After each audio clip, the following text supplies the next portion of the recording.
السلام علیکم احباب، زیب نساء زیبی آپ سے مخاطب ہوں اوشین نیوز پہ، اور شیروان صاحب کا شکریہ کہ ان کے توسط سے میں آپ تمام لوگوں تک یہ اپنے پروگرام جو ہیں ان کی ترسیل میرے پروگراموں کی ہوتی ہے۔ خصوصاً آج کل جو ہم پروگرام کر رہے ہیں وہ ہے قرآن فہمی، قرآن کو سمجھنا، قرآن کی عظمت، قرآن کی فضیلت، اور اس میں مختلف صورتوں کا انتخاب کر کے ان کے متن، مضمون، تعارف، احکامات اور نزول، یہ ساری چیزیں جو ہیں آپ لوگوں تک پہنچاتی ہوں تاکہ اردو میں ہم اس صورت کے بارے میں پوری طرح سے سمجھ سکیں اور ہماری سمجھ میں آ سکے کہ اس پوری صورت میں کیا چیز بیان کی گئی ہے اور اللہ تعالیٰ کے کیا احکامات آئے ہیں۔ تو آج جس صورت کا میں نے انتخاب کیا ہے وہ ہے سورۃ النساء۔ اعوذ باللہ من الشیطان الرجیم، بسم اللہ الرحمن الرحیم۔ سورۃ النساء مدنی صورت ہے جس میں 24 رکوع، 176 آیات ہیں۔ نسائی کے معنی عورتیں ہیں۔ اس صورت میں عورتوں سے متعلق اس قدر زیادہ احکام آئے ہیں کہ جو کسی اور صورت میں نہیں آئے، اسی لیے بطور علامت اس صورت مبارکہ کا نام نسائی رکھا گیا ہے۔ عربی میں عورت کو نساء کہتے ہیں۔ چونکہ یہ صورت مبارکہ مدنی ہے اور مدنی زندگی میں مسلمانوں کے ابتدائی معاشرے میں معاشرتی، خاندانی اور آئلی قوانین کے ساتھ ساتھ بعض فرسودہ خیالات کی اصلاح کی بھی ضرورت تھی۔ اس لیے مسلمانوں کو نفاق سے بچ کر خالص توحید کے ساتھ خاندان سے لے کر ریاست یعنی اسٹیٹ تک ایک مضبوط اجتماعیت قائم کرنے کا حکم دیا گیا۔ جس طرح سورہ بقرہ میں یہودیوں کے اور سورہ آل عمران میں عیسائیوں کے خلاف فرد جرم عائد کی گئی تھی، اسی طرح اس صورت مبارکہ میں منافقین کے خلاف فرد جرم یعنی چارج شیٹ عائد کی گئی ہے، 60 تا 115 تک۔ اس صورت مبارکہ میں اسلام کے نظام معاشرت، نظام حکومت اور نظام عدل و قسط کی وضاحت کرتے ہوئے یتیموں کے حقوق کا خیال رکھنے، مرنے والے کی میراث یعنی لا آف انہیریٹنس کو ٹھیک تقسیم کرنے اور خاص طور پہ عورتوں اور یتیموں کو ان کا حصہ دینے، زیادہ سے زیادہ 4 بیویاں رکھنے، ان کے ساتھ عدل و انصاف قائم کرنے کا حکم دیا گیا ہے۔ اس کے علاوہ 15 محرمات، نکاح کی بنیادی شرائط، پڑوسیوں اور رشتہ داروں سے حسن سلوک کرنے، اچھی سفارش کی فضیلت، قتل کے جرم قصاص اور سفر کی حالت میں نماز قصر کے احکامات بھی بیان ہوئے ہیں۔ 1 تا 44 آیات اور 129 سے 103 129۔ تو یہودیوں کے خیالات کے حضرت عیسیٰ علیہ السلام کو قتل کیا گیا، اور عیسائیوں کا حضرت عیسیٰ علیہ السلام کو اللہ کا شریک ماننے کی مذمت اور تردید سمیت جہاد کے احکام بھی بیان کرنے کے لیے یہ صورت مبارکہ نازل کی گئی۔ آیت نمبر 156۔ 5ویں پارے میں گھر کے نظام کو درست رکھنے کے لیے ہدایات دی گئی ہیں کہ گھر میں حاکمیت اور ذمہ دار ہونے کا درجہ جو ہے وہ مرد کو حاصل ہے۔ خاندان مل کر معاشرہ بنتا ہے اور معاشرے سے مل کر ریاست بنتی ہے۔ خاندان مضبوط ہوں گے تو ریاست مضبوط ہوگی، اگر خاندان کمزور ہو تو ریاست کمزور ہوتی ہے۔ خاندانوں کی مضبوطی میاں بیوی کے اچھے تعلقات، حقوق کی ادائیگی، ماں باپ، عزیز رشتہ داروں، یتیموں اور پڑوسیوں کے حقوق ادا کرنے سے ہوتی ہے۔ کوئی بھی شخص اس وقت تک کامل مومن نہیں ہو سکتا جب تک وہ اللہ اور اس کے رسول حضرت محمد صلی اللہ علیہ وآلہ وسلم کے فیصلوں پر راضی نہ ہو جائے۔ اسلامی ریاست میں حکومت اور رعایا کے حقوق و فرائض پر روشنی ڈالتے ہوئے بتایا گیا ہے کہ حکومتی عہدے انصاف کے ساتھ اہل یعنی ایلیجبل لوگوں کو تفویض کیے جائیں، یعنی ان لوگوں کو دیے جائیں۔ آپ بتایا گیا ہے کہ اسلامی ریاست میں حکومت اور رعایا کے جو حقوق و فرائض ہیں ان کو بہت تفصیل کے ساتھ بیان کیا گیا، اور حکومتی عہدوں کے بارے میں بتا دیا گیا ہے کہ انصاف کے ساتھ صرف ایلیجبل جو لوگ ہیں، جو لوگ اہل ہیں، انہی کو صرف یہ عہدے دیے جائیں، ورنہ دوسرے لوگوں کو یہ عہدے نہ دیے جائیں۔ یہ سورہ نمبر 58۔ اللہ اور رسول کے اطاعت کے ماتحت حکمرانوں کی اطاعت کی جائے۔ یہ 59۔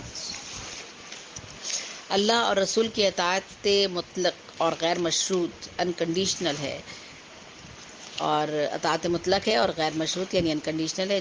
نیچرلی بات ہے، اللہ اور رسول کے لیے جو احکامات آ چکے ہیں اس میں کسی بھی قسم کی کوئی شرط نہیں، ہم اپنی طرف سے نہیں کوئی بھی کچھ ایڈ کر سکتے، نہ کہیں کسی جگہ یہ چیزیں ہم زیادہ کسی اور طریقے سے بیان کر سکتے ہیں۔ اس کے لیے جو احکامات اللہ کی طرف سے آ گئے ہیں وہ اطاعت مطلق ہیں اور غیر مشروط ہیں، جبکہ حکمرانوں، بزرگوں، اماموں اور جو ہے یہ مفتیوں کے اطاعت جو ہے مفید اور مشروط ہے، یعنی باؤنڈ اور کنڈیشنل ہے۔ کس کی اطاعت؟ حکمرانوں، بزرگوں، اماموں اور مفتیوں کی اطاعت۔ ٹھیک ہے. اس کے بعد قبطال، یعنی ان کے لیے کچھ شرائط رکھی گئی ہیں کہ جو حکمران اور جو بزرگ ہیں، جو امام ہیں، جو مفتی ہیں، ان کے لیے باقاعدہ شرائط رکھی گئی ہے کہ یہ جو ہے ان شرائط کے تحت اپنے اپنے اعمال جو ہیں وہ ادا کریں گے، یا اپنے اپنے حقوق و فرائض جو ہے وہ ادا کریں گے، جبکہ اللہ اور رسول کے اطاعت مطلق اور غیر مشروط ہے. ٹھیک ہے. تو یہ دونوں کے درمیان وضاحت ہے کہ اللہ کے اور رسول کے بارے میں تو ہمارے لیے انکنڈیشنل شرائط ہیں، یعنی کوئی شرط نہیں ہے وہاں پر، کسی قسم کی غیر مشروط ہے وہ. اور جبکہ حکمرانوں، بزرگوں، اماموں اور مفتیوں کی جو اطاعت ہے اس کے لیے باؤنڈ کیا گیا ہے اور ان کو کنڈیشنل رکھا گیا ہے، یعنی شرائط ان کے لیے رکھی گئی ہیں. اس کے بعد قتال اور جہاد کے ضمن میں یہ بات واضح کی گئی ہے کہ موت کہیں بھی آ سکتی ہے، گھر میں بھی مضبوط، قلعے میں بھی. گھر میں پڑے رہنا زندگی کے تحفظ کی ضمانت نہیں ہے. یعنی ہم سمجھیں کہ اگر ہم گھر میں رہیں گے تو موت سے محفوظ رہیں گے. یہ کہیں بھی کسی بھی جگہ یہ جو ہے نہیں بتایا گیا، بلکہ زندگی تو اللہ تعالیٰ کی امانت ہے، اس کی حفاظت کرنا تو ہم سب کا فرض ہے، چاہے وہ گھر کے اندر ہم بیٹھے ہوں یا گھر سے باہر بیٹھے ہوں، تو ہمیں اپنی زندگی کی حفاظت کرنی ہے. یہ تو بات مد نظر رکھنی ہے. لیکن یہ بات بتا دی گئی ہے کہ گھر کا چاہے کتنا ہی بڑا مضبوط قلعہ کیوں نہ ہو، لیکن اگر آپ کو موت بستر پر آنی ہے تو بستر پر آئے گی. اور اگر آپ کی موت کا جگہ تعین کر دیا گیا ہے کہ آپ کی موت جو ہے فلاں جگہ پر آنی ہے تو اسی جگہ پر آئے گی. سورۃ نمبر 78. اس کے علاوہ منافقین کی اقسام، ان کی سازشوں اور ان کی علامتوں اور انجام بھی بیان کر دیے گئے ہیں کہ جو منافق ہیں ان کی اقسام کون کون سی ہوتی ہیں، کس طرح کے منافق ہوتے ہیں، اور ان کی علامتیں کیا کیا ہوتی ہیں، کیسے آپ پہچانیں گے کہ یہ شخص منافق ہے، اور ان کا انجام کیا ہوگا، یہ بھی بیان کر دیا گیا ہے. قتل خطا اور قتل عمد کے احکامات کے ساتھ ساتھ کسی بھی بے گناہ مسلمان کو جان بوجھ کر قتل کرنے کی سزا انتہائی سخت لہجے میں بیان کی گئی ہے. کسی بے گناہ کا خون کر دینا، آج کل ہم دیکھ رہے ہیں کہ ہر طرف کوئی آتا ہے، فائر کرتا ہے، چلا جاتا ہے، یہ تک پتہ نہیں چلتا، مارنے والے کا پتہ نہیں چلتا، قاتل کون ہے، مقتول کون ہے، وجہ کیا تھی، یہ سب چیزیں نہیں پتہ چلتی. تو لیکن یہ بتا دیا گیا ہے کہ اگر کسی بے گناہ مسلمان کو جان بوجھ کر قتل کیا گیا تو اس کی سزا انتہائی سخت لہجے میں بیان کی گئی ہے. یہ آیت نمبر 92 تا 94. ٹھیک ہے. تو یہ اب ہم فضائل کی طرف اگر ہم آتے ہیں تو یہ قرآن مجید کی چوتھی صورت ہے، یعنی فضائل یا تعارف میں بیان کرتی ہوں کہ یہ قرآن مجید کی چوتھی صورت ہے. اس صورت کا اس امت مسلم کے لیے صالح معاشرت کی آسائشات اور اس کا تزکیہ و تطہیر اس میں بیان کی گئی ہے. یعنی اس کی پاکیزگی، تزکیہ پاکیزگی، اور اس کی جو اساسات، یعنی اساسات، معاشرت کی اساسات. ٹھیک ہے. معاشرت کی اساسات سے مراد ہے بنیاد کیا ہے. یہ قرآن مجید، یہ جو میں اب بیان کر رہی ہوں، یہ الگ حصہ ہے. وہ پہلے جو بتایا تھا وہ الگ ہے. یہ قرآن مجید کی چوتھی صورت ہے. اس صورت میں جو بتایا گیا چوتھی صورت میں، وہ امت مسلم جو ہے، پوری جو امت ہے ہماری مسلمانوں کی، اسلام لائے ہوئے جو لوگ ہیں ساری دنیا میں، ان کے لیے صالح معاشرت کی جو بنیاد رکھی گئی ہے، نئی اساسات جو رکھی گئی ہے، وہ بتائی گئی ہے، اور اس کا تزکیہ و تطہیر ہے. مدنی صورت، رکوع 24، اور یہ مدنی صورت ہے جیسے میں نے بتا ہی دیا تھا. رکوع اس کے 24 ہیں، 176 آیات ہیں. زمانہ نزول 3، 4، 5 ہجری ہے. الفاظ اس میں 3712 ہیں. عدد پارہ 4، 5، 6 پارے پر مشتمل ہے. عدد صورت 4 ہے. اس کے حروف کی تعداد 15,937 ہے. حضرت عمر فاروق رضی اللہ عنہ فرماتے ہیں کہ جس نے سورہ بقرہ اور سورہ آل عمران اور سورہ النساء پڑھی، اللہ تعالیٰ کی بارگاہ میں وہ حکمت والے لوگوں میں سے لکھا جائے گا. حضرت عبداللہ بن عباس کہتے ہیں جس نے سورۃ النساء پڑھی وہ جان لے کہ وراثت میں کون کس سے محروم ہوتا ہے اور کون کس سے محروم نہیں ہوتا. یعنی کن چیزوں کا بتایا گیا ہے کہ وراثت کا جو حصہ ہے اس کے بارے میں بھی پوری تفصیل بیان کر دی گئی ہے، اور پوری تفصیل کے ساتھ بیان کر دیا گیا ہے. فضائل میں حضرت عمر فاروق کہتے ہیں کہ سورہ بقرہ، سورہ نسائی، سورہ مائدہ، سورہ حج اور سورہ نور سیکھو، کیونکہ ان میں فرض علوم بیان کیے گئے ہیں. حضرت عبداللہ بن مسعود رضی اللہ عنہ فرماتے ہیں کہ نبی کریم نے کہا کہ مجھے سورہ نساء کی ایک مخصوص آیت کا ذکر کرتے ہوئے کہا کہ مجھے وہ پڑھ کر سناؤ. عبداللہ بن مسعود نے کہا یا رسول اللہ، میں سناؤں، جبکہ قرآن مجید تو آپ پر نازل فرمایا گیا ہے. حضور نے کہا ہاں، مگر تم سناؤ. چنانچہ جب میں نے سورۃ النساء سنائی، جب میں اس آیت پہ پہنچا تو کیسا حال ہوگا جب ہم پر ہر امت میں سے ایک گواہ لائیں گے، اور اے حبیب تمہیں ان سب پر گواہ اور نگہبان بنا کر لائیں گے. تو حضور نے کہا بس کرو. عبداللہ بن مسعود فرماتے ہیں جب میں نے حضور کی جانب دیکھا تو آپ کی آنکھوں سے آنسو رواں تھے. سورۃ النساء کے مضامین، متن، خلاصہ اور احکامات اب میں بیان کرتی ہوں آپ لوگوں کے سامنے۔ سورۃ النساء کے مضامین، متن، خلاصہ اور احکامات، اس حوالے سے بات کرتے ہوئے اس صورت کے مرکزی مضامین جو ہیں وہ یہ ہیں کہ اس میں یتیم بچوں اور عورتوں کے حقوق اور ان سے متعلق احکام میں فرمایا گیا ہے کہ جو یتیم بچوں کے مال کو اپنے مال میں ملا کر کھا جائے وہ بہت بڑا گناہ گار ہے۔ دیکھیں، یہ بہت جگہ ہوتا ہے کہ اس مال کو اس میں ملایا، اس مال کو اس میں ملایا، اس پیسے کا حساب کتاب اس میں ملا دیا، اس پیسے کا حساب کتاب اس میں ملا دیا اور کہا کہ جی یہ حساب کتاب برابر ہو گیا۔ تو یہ بہت ہی بڑا، چاہے وہ یتیم بچوں کا مال ہو یا بیوہ کا مال ہو یا کسی بھی انسان کا ہو، وہ تو خیر ہر انسان کے لیے یہی حکم ہے، لیکن خاص طور پر یتیموں، بیواؤں اور جو ناسمجھ یتیم ہیں ان کے بارے میں خاص طور پر فرمایا گیا ہے اس صورت میں کہ جو یتیم بچے ہیں ان کا مال اپنے مال میں ملا کر جو کھا جائے گا وہ بہت بڑا گناہ گار ہے۔ ناسمجھ یتیم بچوں کا مال ایسے لوگوں کے حوالے کرنے سے منع فرما دیا گیا ہے۔ جب وہ شادی کے قابل ہو جائیں تو ان کا مال ان کے حوالے کرنے کا حکم دیا گیا ہے، یعنی جب بچے بالغ ہو جائیں اور آپ سمجھتے ہیں کہ وہ اب اپنے مال کی حفاظت کر سکتے ہیں تو وہ مال ان کے حوالے کر دیا جائے۔ یتیموں کا مال ناحق کھا جانے پر وعید بیان کی گئی ہے۔ اس طرح عورتوں کا مہر انہیں دینے کا حکم دے دیا گیا ہے اور مہر سے متعلق احکام اور مسائل بھی تفصیلاً بیان کیے گئے ہیں۔ میراث کے مال میں عورتوں کے باقاعدہ حصے مقرر کیے گئے ہیں۔ ہمارے یہاں عورتوں کے حصے نہیں دیے جاتے۔ اول تو مہر کے معاملے میں بھی بعض دفعہ یہی ہوتا ہے کہ مہر ہے، کوئی بات نہیں، دے دیں گے جب دل چاہے گا، لیکن مہر کے بارے میں بھی کہا گیا ہے۔ اور مہر کا خیر دو طریقے ہوتے ہیں، مہر معجل ہوتا ہے، مہر اس طرح سے مہر کے حوالے سے بھی ہوتا ہے، تو لیکن بہرحال مہر کا حکم دیا گیا ہے کہ عورتوں کا مہر دیا جائے انہیں، یہ باقاعدہ حکم ہے اور اس کے مسائل بھی بیان کیے گئے ہیں۔ اور اسی طرح وراثت میں جو مال عورتوں کا جو حق ہے ان کو باقاعدہ اس میں اس کا باقاعدہ ان کا حصہ رکھا گیا ہے اور انہیں کہا گیا ہے کہ انہیں ادا کیا جائے۔ اب میں خلاصہ، متن اور احکامات کے حوالے سے آگے بڑھتی ہوں۔ ان عورتوں کا ذکر بھی کیا گیا ہے اس صورت میں جن سے نسب، رضاعت اور مطہرات کی وجہ سے ہمیشہ کے لیے نکاح حرام ہے، اور جن عورتوں سے کسی سبب کی وجہ سے عارضی طور پہ نکاح حرام ہے، ایک سے زیادہ عورتوں سے شادی کے احکام بیان کیے گئے ہیں۔ نافرمان عورتوں کی اصلاح کا طریقہ بھی بیان کیا گیا ہے۔ اس کے علاوہ سورۃ النساء میں ان موضوعات کے بارے میں احکامات ہیں۔ اس میں کبیرہ گناہ سے بچنے کی فضیلت بیان کی گئی ہے، حسد سے بچنے کا حکم دیا گیا ہے، نیز تکبر، بخل اور ریاکاری کی بھی مذمت کی گئی ہے۔ دیکھیں، ہم ان چھوٹی چھوٹی باتوں کو بہت چھوٹا سمجھتے ہیں، ان گناہوں کو، یہ بہت بڑے بڑے گناہ ہیں کہ ہم تکبر کر رہے ہیں، بخل کرتے ہیں، ریاکاری کرتے ہیں۔ بخل کرتے ہیں یعنی کنجوسی کر رہے ہیں، کسی بھی معاملے میں جو ایمانداری کے ساتھ ہمیں ادا کرنا چاہیے ہم نہیں کرتے۔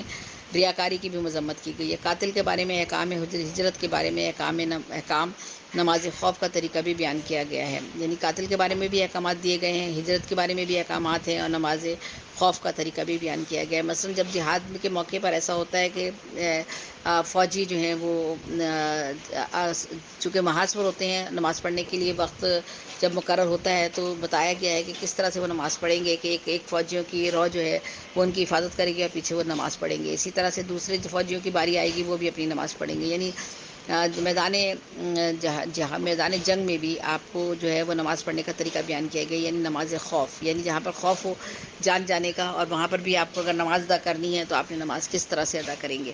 نیک اعمال کرنے اور گناہوں سے توبہ کرنے کی بھی تلقین کی گئی ہے۔ اخلاقی اور ملکی معاملات کے اصول اور جنگ کے بعض احکامات کا بھی اسی صورت میں ذکر کیا۔ دیکھیں کتنی اہم صورت ہے، اسی صورت میں ذکر کیا گیا ہے۔ اور جو ہے وہ مزید اس کا خلاصہ اس کے مضامین میں متن اور احکامات میں کہا گیا ہے کہ جہاد کے بارے میں احکام ہے۔ اس صورت میں شوہر اور بیوی کے ایک دوسرے پہ حقوق اور ازدواجی زندگی کے رہنما اصول بیان کیے گئے ہیں۔ مال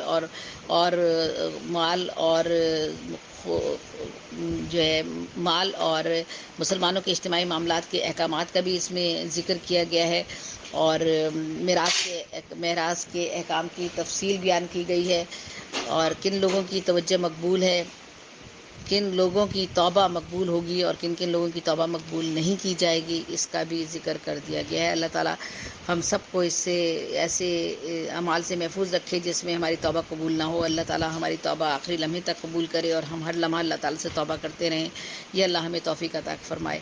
تو اس میں یہ بتا دیا گیا ہے کہ کون لوگ ہیں جن کی توبہ قبول نہیں کی جائے گی، یعنی ایسے بھی گناہ ہیں، ایسے بھی لوگ ہیں جن کی توبہ کبھی قبول نہیں کی جائے گی، اور ایسے بھی لوگ ہیں کہ جن کی توبہ قبول کی جائے گی، اور توبہ کس طرح سے کون کون سے جو ہے وہ اعمال کرنے سے توبہ قبول کی جاتی ہے۔ حسن سلوک اور بھلائی کے احکامات میں لونڈی، غلام، مسافر، یتیم، مسکین اور قریبی اور دور کے پڑوسی رشتہ دار والدین کا تذکرہ کیا گیا ہے اس صورت میں، اور ان کے بارے میں احکامات دیے گئے ہیں۔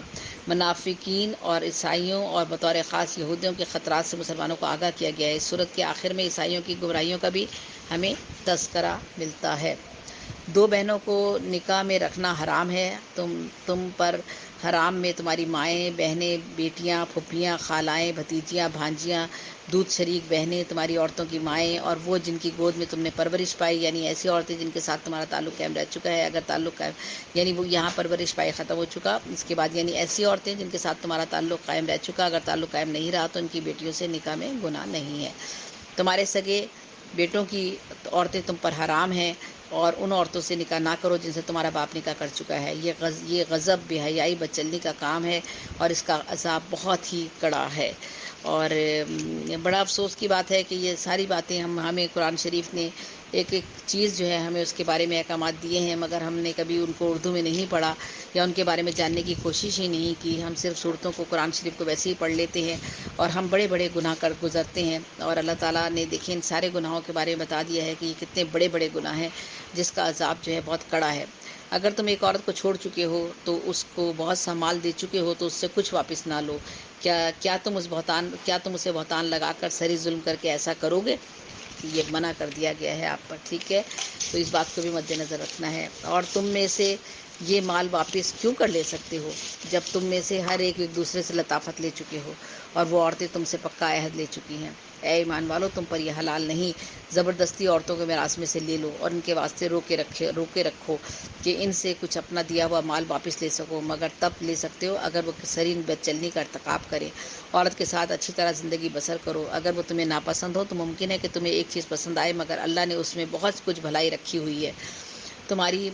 دیکھیے گا یہ کتنا عمدہ اس میں بیان کیا گیا ہے کہ ہم جب ایک عورت سے تعلق ہمارا خراب ہو جاتا ہے اور ہم اسے طلاق دے دیتے ہیں یا اسے علیحدگی اختیار کر لیتے ہیں، تو ہم اس سے مطالبہ کرتے ہیں کہ ہمارا دیا ہوا مال ہمیں واپس کر دو، یا ہم نے جو چیزیں مہر کے علاوہ جو چیزیں تم کو دی تھی، تحفتاً دی تھی، وہ ہمیں واپس کر دو۔ یعنی بہت ہی ان باتوں پہ جھگڑے ہوتے ہیں، اور باقاعدہ مال زور زبردستی کے ساتھ لے لیا جاتا ہے، جبکہ اس کے بارے میں باقاعدہ بہت ہی کلیئر احکامات جو ہے وہ سورۃ النساء میں بیان کر دیے گئے ہیں کہ تم نے ان عورتوں سے جو مال دیے، جو تحفے تحائف دیے، جب تک تم نے ان کے ساتھ زندگی گزاری، ان کو جو چیزیں دی وہ ان سے آپ واپس نہیں لیں گے، کیونکہ اور لے بھی کیسے سکتے ہو؟ کہہ دیا گیا کہ تم کیسے وہ مال ان سے واپس لے سکتے ہو، کیونکہ جب تم میں سے ہر ایک نے ایک دوسرے کے ساتھ لطافت لی ہے، اور وہ عورتیں تم سے پکا عہد اس وقت لے چکی تھی، اس وقت تو وہ تمہاری محبت میں تھی نا، اور تم بھی ان کی محبت میں تھے، اور تم نے ان کو محبت میں دیا تھا، اب وہ عہد کیسے تم توڑ سکتے ہو؟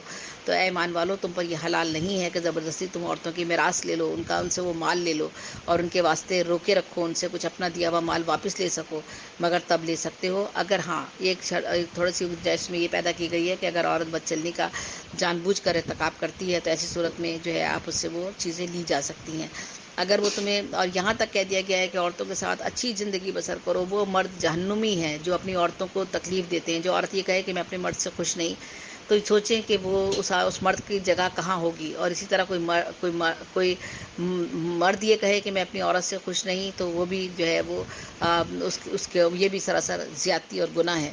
اور تو کوشش کرنی چاہیے میاں بیوی کا رشتہ اللہ تعالیٰ نے ایسا رکھا ہے کہ دونوں ایک دوسرے کے ہمراز ہوتے ہیں، ایک دوسرے کا لباس ہوتے ہیں، دونوں کے درمیان ایک دوسرے کے درمیان میں انڈرسٹینڈنگ ہوتی ہے، دونوں ایک دوسرے کے خیالات سمجھتے ہیں، باہمی رضامندی کے ساتھ وہ زندگی گزارنے کا فیصلہ کرتے ہیں۔ تو اس کے بعد ایک دوسرے پر الزامات لگانا، ایک دوسرے کو برا بھلا کہنا، اور یہ برا عمل اختیار کرنا کسی بھی صورت میں یہ جائز نہیں ہے۔ عورتوں کے ساتھ تو ہمیشہ کہا گیا ہے کہ ان کے ساتھ ہمیشہ اچھی طرح پیش آؤ، ان کے ساتھ اچھی زندگی بسر کرو، اور یہاں تک کہہ دیا گیا ہے کہ اگر وہ تمہیں ناپسند نہیں ہے، یہ تک دیکھیں کتنی بڑی بات کہہ دی کہ اگر تمہیں ان کی کوئی ایک چیز ناپسند ہے تو ان کے اندر تو بے شمار اچھائیاں رکھی گئی ہیں نا۔ کوئی بھی انسان ہے اس کے اندر ایک برائی ہو سکتی ہے لیکن بے شمار اس میں اچھائیاں ہو سکتی ہیں، 4 برائیاں ہو سکتی ہیں تو اس کے اندر 20 اچھائیاں بھی ہوں گی۔ تو کہہ دیا گیا کہ اگر وہ تمہیں ناپسند ہے تو ممکن ہے کہ تمہیں ان کی کوئی ایک چیز ناپسند آتی ہو، وہ تمہیں کھانا نہیں پکا کر دیتی، وہ اچھا کھانا نہیں پکاتی، وہ تمہارا وہ جو ہے وہ تمہاری جو ہے وہ کسی بات پہ نافرمانی کر دیتی ہے، تو بھائی وہ تمہاری نافرمانی کر دیتی ہے تو وہ ایک خوب خامی ہوئی نا اس کی، تو لیکن بے شمار اس کی خوبیاں جو ہیں ان کو نظر انداز کر دینا اور اس کے ساتھ بھلائی کا سلوک نہ کرنا، اس کے ساتھ برا سلوک کرنا، منہ بنانا، ناک بھوں چڑھانا اور اس کے ساتھ قطع تعلق کر لینا، یہ سب گناہ عظیم ہے، یہ گناہ صغیرہ نہیں بلکہ گناہ کبیرہ میں شامل ہوتے ہیں، کیونکہ ایک گھر سے ہی معاشرہ بنتا ہے۔ جب آپ کا گھر میں امن و سکون نہیں ہوگا تو آپ کے بچوں کے درمیان بھی امن و سکون نہیں ہوگا، وہ بھی ڈسٹرب ہو جائیں گے، پورا معاشرہ سماج سب جو ہے وہ پورا معاشرہ ڈسٹرب ہو جائے گا اس معمولی سی بات سے۔ تو یہ کہہ دیا گیا، میں آگے بڑھ، اور تمہاری عورتوں میں سے اگر کوئی بدکاری کرے تو دو مردوں کی گواہی لاؤ، وہ گواہی دے دیں تو ان کو اس میں تو یہ دیکھیں یہ اس صورت میں ہے، اس صورت میں بتایا گیا کہ تمہاری عورتوں میں سے اگر کوئی بدکاری کرے یعنی برے کام کر لیتی ہے تو وہ 4 مردوں کی گواہی لا لے، لیکن یہ نہیں کہ آپ نے جھوٹا منہ اٹھایا اور کہہ دیا کہ میری عورت بد چلن ہے، بد خراب ہے، وہ مردوں سے بات کرتی ہے یا مردوں کے پاس کسی مرد کے پاس جاتی ہے یا کسی سے اس کے تعلقات ہیں۔ ہمارے یہاں تو یہ ذرا سا شک کر کے آپ عورت کو مار دیتے ہو، عورت کو طلاق دے دیتے ہو، عورت کے ساتھ برا سلوک کرتے ہو، کتنا کھلا بہت ہی اوپن، بہت ہی واضح انداز میں ہمارے قرآن شریف نے ایک بات کی احکامات دیے ہیں اور ان کے بارے میں آپ کو وضاحتیں دی ہیں۔ یہ سورۃ النساء ہے جس میں بتایا جا رہا ہے، اور سب سے زیادہ عورتوں کے بارے میں، عورتوں کے حقوق کے بارے میں بتایا گیا کہ اگر تمہاری عورتوں میں سے اگر کوئی بدکاری کرے تو 4 مردوں کی گواہی پہلے لے کر آؤ۔ 4 مرد اگر یہ گواہی دیں کہ ہاں ہم نے اپنی آنکھوں سے دیکھا ہے اس عورت کو یہ گناہ کرتے ہوئے، تو تب آپ کہیں جا کے اس کو یہ کہہ سکتے ہیں کہ ہاں یہ عورت بد چلن ہے، یہ بد کردار ہے۔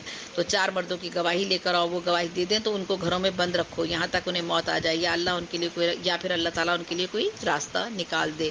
یہاں بھی یہ نہیں کہا گیا کہ آپ ان کو مارو پیٹو، ان کے ساتھ برا سلوک کرو یا ان کو طلاق دے دو یا ان کے ساتھ برا عمل کرو، تو یہ اس تک پہ منع کیا گیا ہے۔ تو عورت کے لیے تو اللہ تعالیٰ نے بہت ہی زیادہ، اللہ تعالیٰ نے مردوں کو بہت ہی زیادہ مردوں کو جو ہے ان پر ذمہ داری ڈالی ہے، کیونکہ ایک عورت جو ہے وہ آپ کی پوری گھر گرہستی سنبھالتی ہے، آپ کا گھر سنبھالتی ہے، آپ اس کا اچھا سلوک نہیں کرتے، یہ بھی تو دیکھو کہ آپ اس کا کیا سلوک کر رہے ہو، کیا وجہ ہے، وجوہات کیا ہے، سبب کیا ہے، کیوں وہ آپ کے ساتھ خوش نہیں ہے، آپ کا رویہ اس کے ساتھ کیسا ہے۔ تو ہمارے یہاں تو 90% لوگ جو ہیں ہمارے یہاں ایسے ہی ہیں جن سے عورتیں ڈر کے زندگی گزارتی ہیں، انڈرسٹینڈنگ نہیں ہوتی، محبت نہیں ہوتی، باہمی رضامندی اور ہم آہنگی نہیں ہوتی ذہنی طور پر، اور ساری زندگی عورت اسی ڈر میں خوف میں گزار دیتی ہے کہ میرا شوہر مجھے کہیں چھوڑ نہ دے۔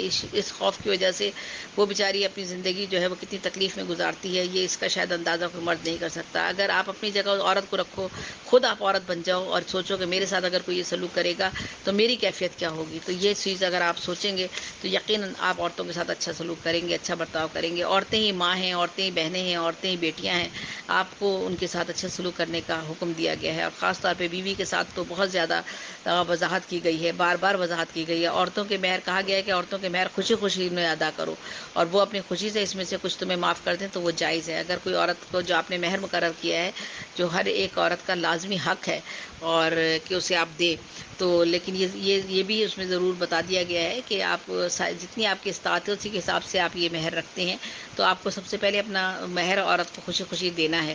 اگر وہ تمہیں آپ کو معاف کر دیتی ہیں تو یہ جائز ہے کہ وہ اگر اس نے آپ کو معاف کر دیا ہے۔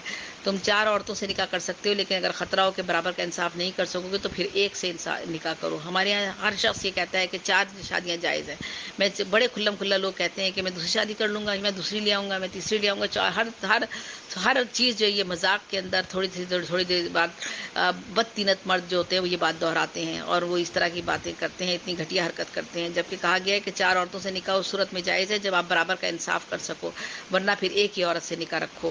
اپنے رب سے ڈرو جس نے تمہیں ایک جان سے پیدا کیا ہے، ان کا جوڑ بنایا ہے، ان سے بہت سے مرد اور عورتیں پھیلائے ہیں، بے شک اللہ تم پر نگہبانی کرے گا۔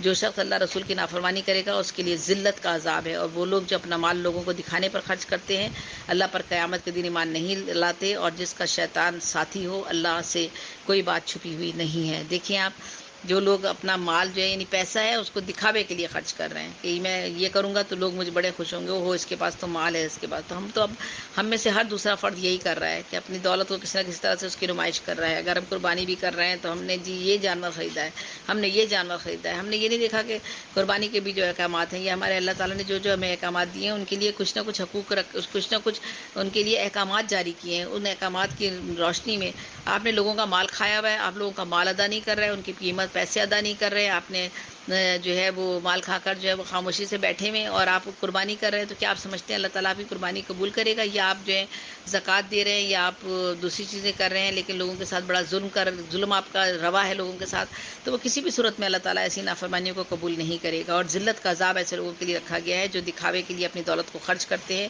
اور جہاں ان کو بتا دیا گیا ہے کہ آپ اپنی دولت کو کس طرح سے آپ نے خرچ کرنا ہے یا کیا کیا احکامات ہیں ان پر وہ عمل نہیں کرتے۔ قیامت کے دن پر وہ ایمان نہیں لاتے، تو یہ لوگ شیطانوں کے ساتھی ہیں۔ اللہ سے کوئی بھی بات چھپی ہوئی نہیں ہے، اللہ ہر لحظہ ہر لمحہ آپ کو دیکھ رہا ہے، آپ کے ہر عمل کا حساب کتاب آپ کے ساتھ ہو رہا ہے، ساتھ ہی ہو رہا ہے، یہ نہیں ہے کہ آپ کا حساب کتاب نہیں ہو رہا۔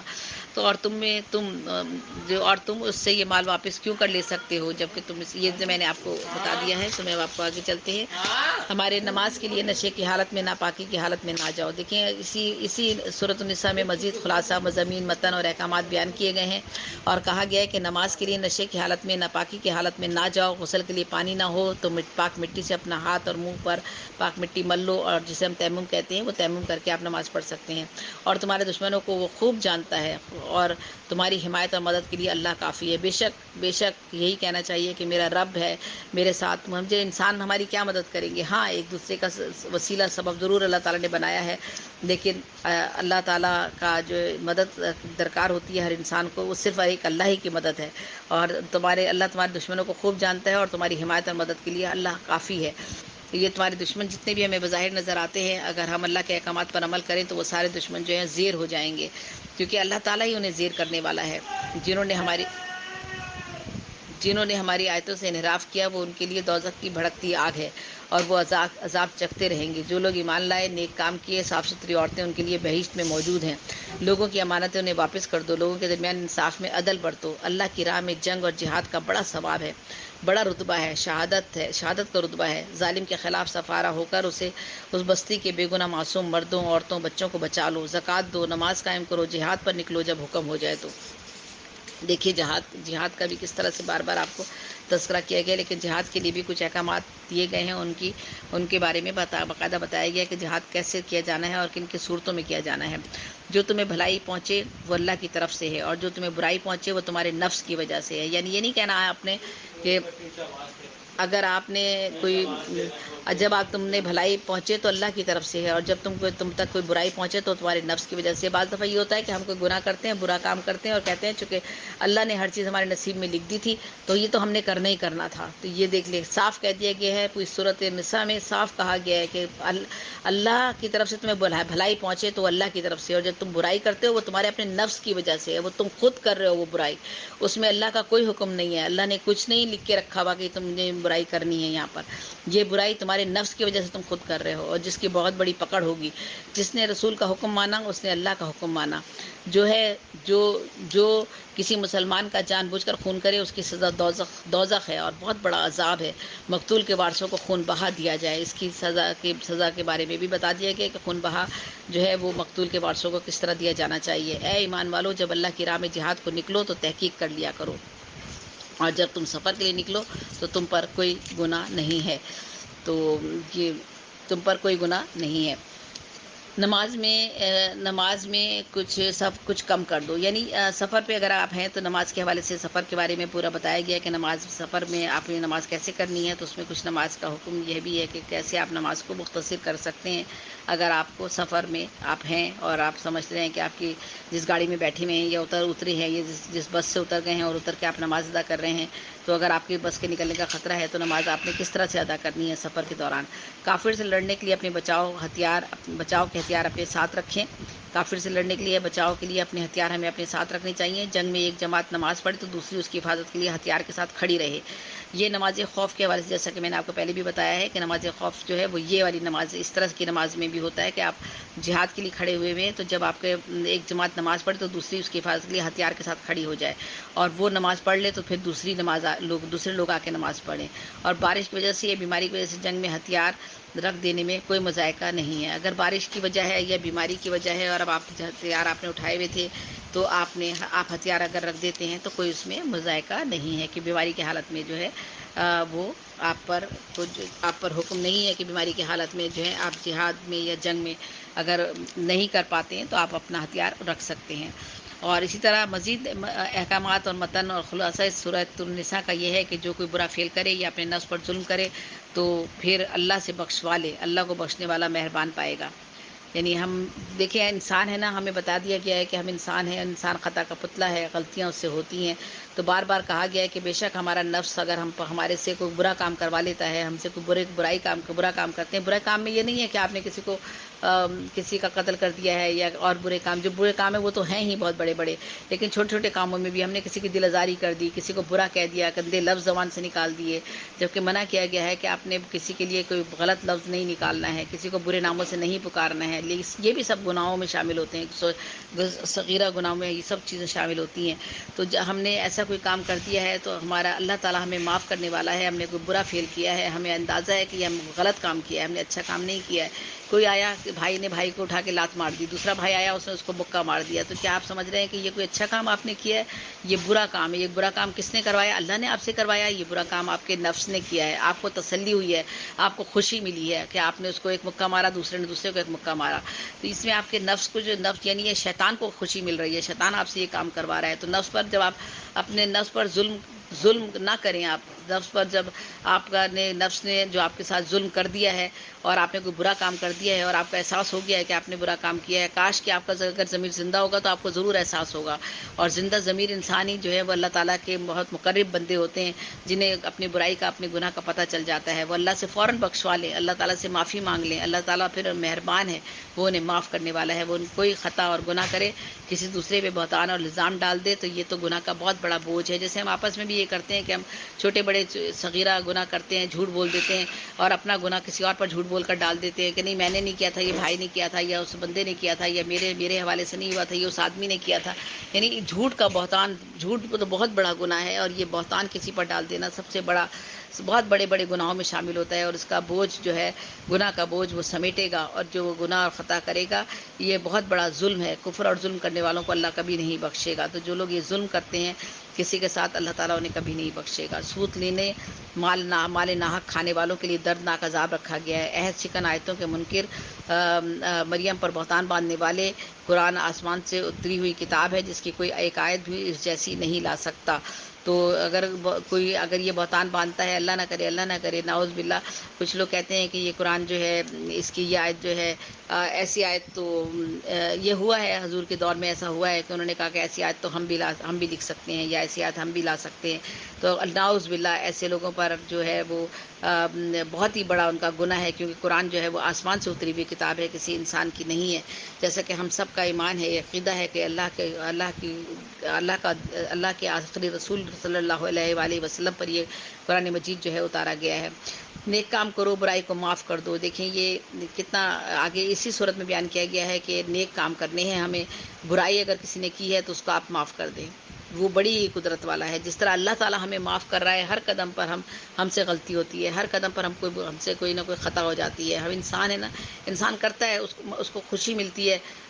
غلط کام کرنے میں ہمیں زیادہ خوشی ملتی ہے, اچھے کام کرنے میں ہمیں خوشی نہیں ملتی بلکہ تکلیف اٹھانی پڑتی ہے.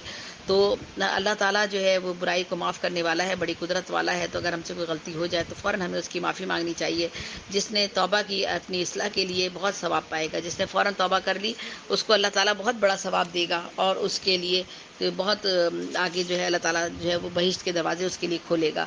منافق دوزخ کے سب سے نچلے طبقے میں ہوں گے. منافق آپ جانتے ہیں, ایک آدمی کسی کے اوپر جھوٹا بہتان لگا دے, منافق کسی منافقت کرے, دل میں کچھ اور ہو, زبان پر اس کے کچھ اور ہو.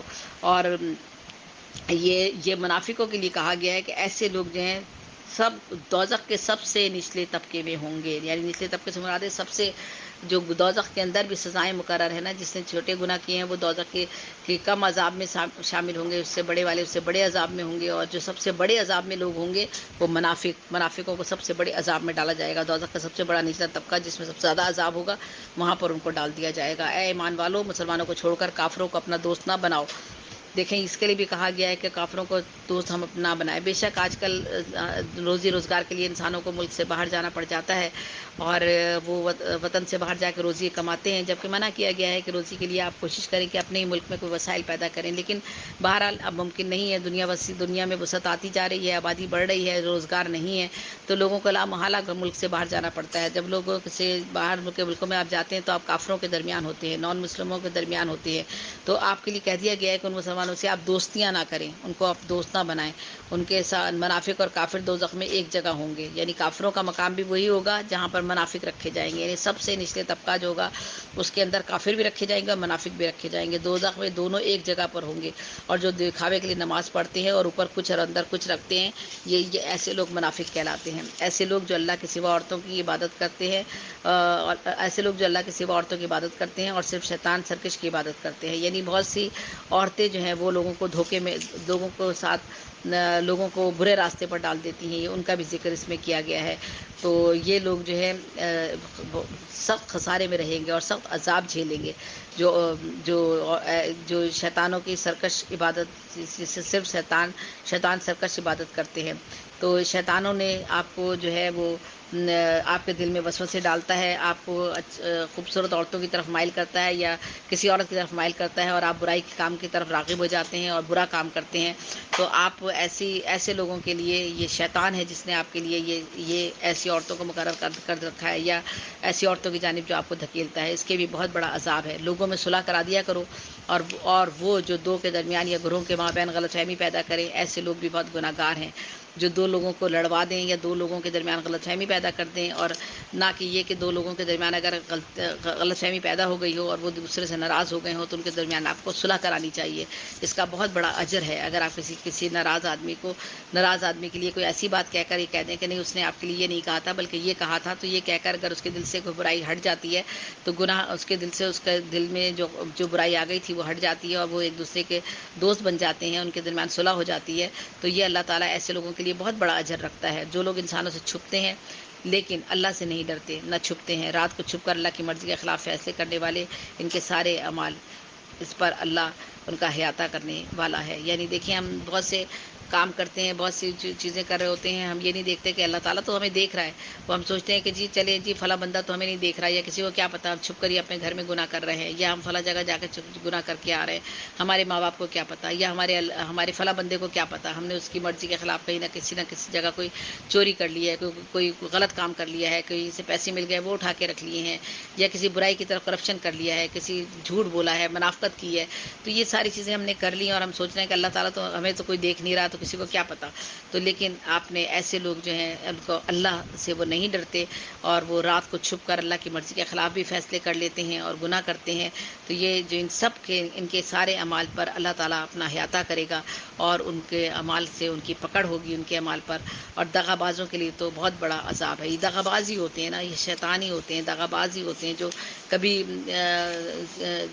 جو اللہ تعالیٰ سے چھپ کر گناہ کر رہے ہوتے ہیں اور دغا دے رہے ہوتے ہیں، ایک دوسرے کو چیٹ کر رہے ہوتے ہیں، ایک دوسرے کے ساتھ فراڈ کر رہے ہوتے ہیں، اور وہ یہ نہیں سمجھتے کہ اس پر اللہ تعالیٰ ہمیں نہیں معاف کرے گا، کیونکہ اللہ تو دیکھ رہا ہے۔ اگر ہم اس بندے کو ہم نے کسی سیدھے سادھے آدمی کو بیوقوف بنا دیا اور اس کا مال ہڑپ کر لیا، یا کسی یتیم کا مال ہڑپ کر لیا، یا کسی عورت کے ساتھ ظلم اور زیادتی ہم نے کر دی، یا ہم نے بڑا برا سلوک کیا اور ہم نے یہ جانا ہی نہیں کہ ہم نے کیا، ہماری وجہ سے کسی کو کتنی تکلیف پہنچی ہے، ان سب چیزوں کو، یہ سب دغا بازیاں ہیں، آپ اپنے ساتھ نہیں کر رہے ہو، یہ دغا بازی آپ اللہ جو ہے ان سب پر آپ کی اللہ کی کڑی نظر ہے، اور اس کا بڑا عذاب ہے۔ تو یہ سورۃ النساء جو ہے کافی بڑی تھی، کافی طویل تھی، اور میں نے تو یہ کوشش کی ہے کہ اس کو مختصر کر کے آپ لوگوں تک اس کو میں پہنچا دوں، کیونکہ کوشش تو یہی ہے کہ یہ جو ہے آپ لوگوں تک جو ہے پہنچ جائے۔ اور یہ چونکہ بڑی بے شک بڑی صورت صحیح، لیکن اس میں جتنے احکامات دیے گئے ہیں اپنے گھر کے لیے اور پوری ریاست کو چلانے کے لیے اور پورے معاشرے کو سمجھانے کے لیے، پورے معاشرے کی اصلاح کے لیے جو احکامات دیے گئے ہیں ان کو آپ تک پہنچانا بہت لازمی تھا. اسی لیے میں نے یہاں اس سورۃ النساء کا آج انتخاب کیا، گو کہ یہ بڑی ہو گئی ہے، لیکن آپ کو اگر ایک ہی نشست میں آپ سورۃ النساء کو پڑھ لیتے ہیں یا سمجھ لیتے ہیں تو آپ سمجھ لیے کہ آپ نے کتنا ثواب پایا. تو بہرحال ان میں سے سارے کے ساری باتیں اگر آپ کو ازبر نہیں بھی رہتی تو چند باتیں بھی اگر آپ اس پر عمل کر لیتے ہیں تو اللہ تعالیٰ کی طرف سے بڑا ثواب اور اجر ہے. آخر میں زیبن سے جیبی کو اجازت دیجیے گا، اور اوشین ٹی وی کی میں بہت شکر گزار، ممنون و مشکور، اور تشیر رحمان صاحب کی بہت دل سے میں ان کے لیے دعا کرتی ہوں کہ وہ بہت محنت کرتے ہیں اور میرے یہ پروگرام جو ہے اپنے چینلز پر چلاتے ہیں. بہت بہت شکریہ. اللہ حافظ. اللہ نگہبان. زیبن سے جیبی کو اجازت دیجیے.